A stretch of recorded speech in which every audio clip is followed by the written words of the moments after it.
બબાલ બાદ ડિમોલેશનની કામગીરી હાથ ધરવામાં આવી, જેમાં 186 જેટલા એકમો પર દાદાનું બુલડોઝર ફરી વળ્યું છે।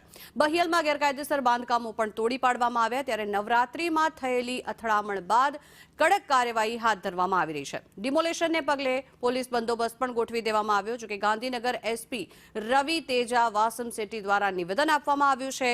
તેમણે કહ્યું કે 186 માંથી 50 જેટલા બાંધકામ આરોપીઓના જ છે। થોડા સમય પહેલા રાયોટિંગ દાખલ થયું હતું, જ્યારે આજે માત્ર કોમર્શિયલ બાંધકામ તોડવામાં આવશે। અગાઉ તમામને આ મામલે નોટિસ પાઠવવામાં આવેલી છે, ત્યારે ગેરકાયદેસર પ્રવૃત્તિ કરનાર સામે હવે કડક કાર્યવાહી હાથ ધરવામાં આવશે। આ દ્રશ્યો જે આપ જોઈ રહ્યા છો, ડિમોલેશનની કામગીરી અત્યારે હાથ ધરવામાં આવી રહી છે। લગભગ 186 જેટલા એકમો તોડી પાડવામાં આવશે। બહિયલમાં ગેરકાયદેસર બાંધકામો પર દાદાનું બુલડોઝર હાલ ફરી વળ્યું છે। નવરાત્રીમાં જે અથડામણ થઈ હતી, ત્યારબાદ કડક કાર્યવાહી હાથ ધરવામાં આવશે।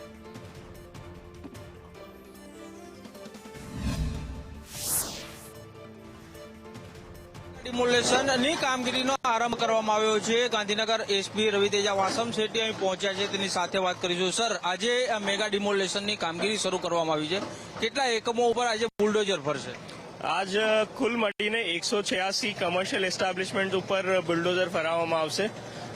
પોલીસ તરફથી લગભગ 300 અધિકારી કર્મચારી તૈનાત છે અને SDM, RNB state, RNB panchayat આ બધા હાજર છે કામ કરવા માટે। લગભગ 15 જેસીબી અને 30 ડમ્પરો પણ જગ્યા ઉપર હાજર છે અને આ 186માં મોર દેન 50 લોકો ઉપર ગુનાહિત ઇતિહાસ છે, જો ટૂંક સમય પહેલા જો રાઇટિંગ કરવામાં આવેલ છે, આમાં બધા સંકળાયેલા છે।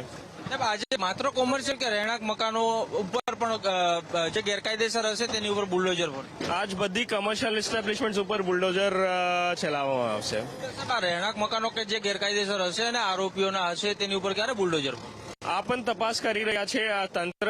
જ્યારે પૂરા માહિતી મળશે અને નોટિસની ટાઈમ પૂરું થશે પછી કાર્યવાહી થશે। લોકોને અગાઉ નોટિસ આપવામાં આવી હતી કે એવી કોઈ કામગીરી? આ બધા એસ્ટાબ્લિશમેન્ટ ઉપર અગાઉથી નોટિસ આપવામાં આવેલ છે અને બધી સરકારી પ્રોસિજર ફોલો કરીને જ કામ થઈ રહ્યા છે। અંતિમ સવાલ, બીજી વખત આ બુલડોઝર હવે ક્યારે ફરશે? જોઈ લેશું, તંત્રની કાર્યવાહી એક વખત રેકી થઈ જાય, પૂરા વિસ્તારની એક વખત એનાલિસિસ હો જાય, કેટલા ગેરકાયદેસર દબાણો છે તો આઈડિયા આવી જાય પછી કરશો। અંતિમ સવાલ સાહેબ, આરોપીઓને શું મેસેજ આપશો? આરોપીને આ મેસેજ છે કે આપ બધા જોઈ રહ્યા છો સરકાર કેવી રીતે કામ કરી રહ્યા છે। કોઈ પણ ગેરકાયદેસર કામ કરતા પહેલા સૌ વખત કોઈ પણ વિચારવું જોઈએ આવો કોઈ કદમ ઉઠાવતા પહેલા, નહીં તો સરકાર બધી રીતે તમારી ખિલાફ કાર્યવાહી કરશે। આરોપીઓના પણ બાંધકામનો સમાવેશ આમાં થાય છે। હાલ કોમર્શિયલ બાંધકામો છે તે તોડવાની કામગીરી કરવામાં આવી રહી છે અને આગામી સમયમાં આરોપીઓના જો ગેરકાયદેસર રહેણાંક બાંધકામો હશે તો તેની ઉપર પણ બુલડોઝર ફેરવવામાં આવશે। કેમેરામેન કુંતલ મહેતા સાથે કશ્યપ જોશી, સંદેશ ન્યૂઝ, બહિયલ।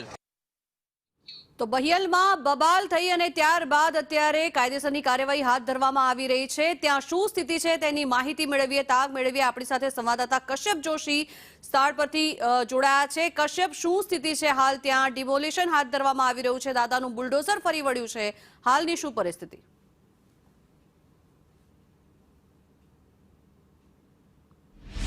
બહિયલમાં નવરાત્રી દરમિયાન જે બવાલ થઈ હતી, અથડામણ થઈ હતી ને ત્યારબાદ તંત્ર જે છે તે એક્શનમાં આવ્યું છે અને બહિયલ ખાતે જે આરોપીઓ સાથે જ અન્ય લોકોના જે ગેરકાયદેસર બાંધકામો હતા તેની ઉપર અત્યારે બુલડોઝર જે છે તે ફરી વળ્યું છે। વહેલી સવારે 6 વાગ્યાથી આ ડિમોલેશનની કામગીરી છે તે શરૂ કરવામાં આવી છે। 15 જેટલા જેસીબી સાથે બહિયલની મુખ્ય બજારો જે છે કે જેમાં કોમર્શિયલ બાંધકામો હતા ને તે પૈકીના જેટલા ગેરકાયદેસર બાંધકામો હતા તે તમામ બાંધકામો ઉપર દાદાનું બુલડોઝર જે છે તે ફરી વળ્યું છે। પહેલા આ અંગે સર્વે કરવામાં આવ્યો હતો અને સર્વે બાદ આ કામગીરી છે તે હાથ ધરવામાં આવી છે। આરએનબી સ્ટેટ જે છે તેના દ્વારા લગભગ એકાદ વર્ષ પહેલા આ તમામ બાંધકામો જે ગેરકાયદેસર છે તેને નોટિસ આપવામાં આવી હતી।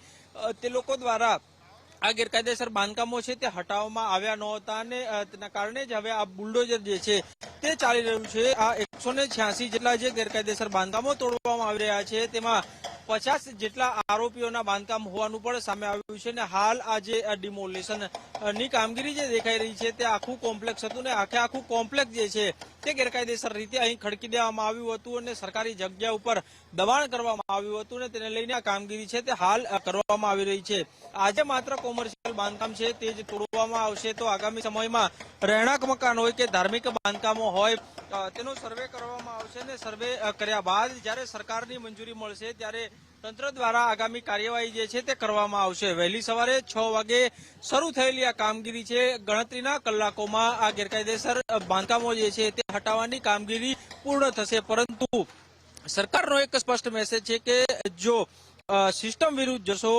આતંક ફેલાવશો, જાહેરમાં અસામાજિક તત્વો સાથે મળી અને કોઈ હુલ્લડ કરશો તો તમારો પણ આજ હાલ કરવામાં આવશે ને તેને લઈને જ હવે અત્યારે બહિયલ ખાતે આ ડિમોલેશનની કામગીરી હાથ ધરવામાં આવી છે અને આગામી સમયમાં જે કોઈ આરોપીઓ એ સમયે બબાલમાં સંડોવાયેલા હતા અને તેમના જો રહેણાંક મકાનોમાં કોઈ ગેરકાયદેસર રીતે બાંધકામ કરવામાં આવ્યું હશે તો તેને પણ તોડી પાડવામાં આવશે. જી આભાર કશ્યપ સમગ્ર માહિતી બદલ. તો હાલ આ સ્થિતિ બહિયલની આપ જોઈ રહ્યા છો જે રીતે આ બુલડોઝર ફરી રહ્યું છે, ડિમોલેશનની કામગીરી હાથ ધરવામાં આવી રહી છે અને આરોપીઓના જે ગેરકાયદેસર મકાનો છે તેને તોડી પાડવામાં આવ્યા છે.